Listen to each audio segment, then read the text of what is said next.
High বন্ধুরা, আজ রান্না করবো আলু পটল দিয়ে ডিম দিয়ে।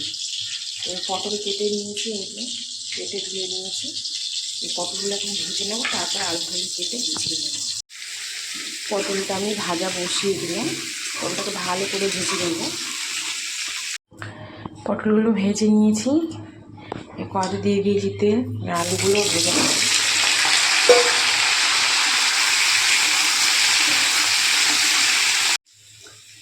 আলুটাও ভাজা হয়ে গেছে, আর ভাজবো না। ডিমটাও ভেজে নেবো সামান্য হলুদ দিয়ে।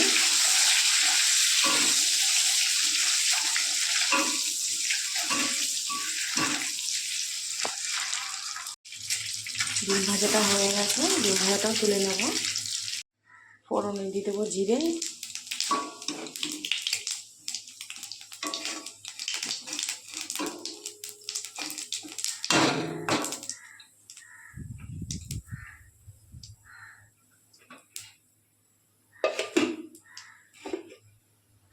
এখানে পেঁয়াজ কুচি, আদা বাটা, রসুন বাটা, দুটো গোটা পেঁয়াজ দিলাম। এটা আমি খাবো।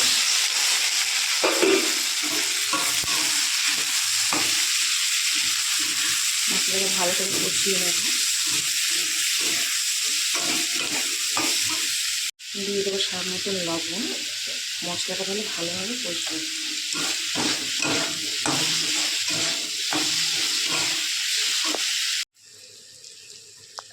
দিয়ে দিলাম হলুদের গুঁড়ো,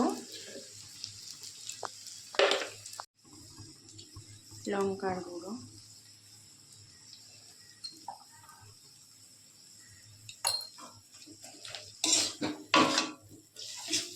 এই সেই গোটা পেঁয়াজ। দিয়ে দিলাম দু ফালি করে দুটো টমেটো ছোটো ছোটো।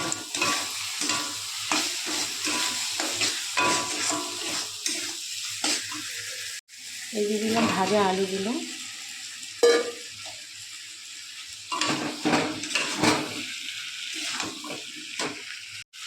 পটল ভাজাগুলোও দিয়ে দিলাম, দিয়ে একসাথে ভালো করে কষিয়ে নিই। এবার একটা ভাজা মশলা করছি। ভাজা মশলাতে শুধু জিরে হালকা করে ভেজে গুঁড়ো করে নেব। গুড মর্নিং, এখন রান্নাবান্না চলছে। সকালবেলা উঠে রান্না তো করতেই হবে। পটল আলু মশলার সাথে কষানো হয়ে গেল, এবার এতে আমি জল অ্যাড করব। তরকারি ফুটে উঠেছে, এবার ডিমগুলো দিই।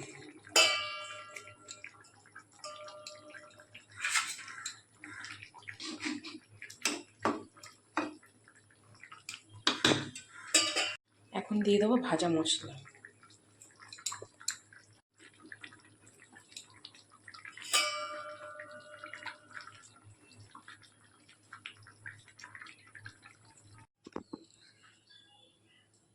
পটল আলুর তরকারি রেডি।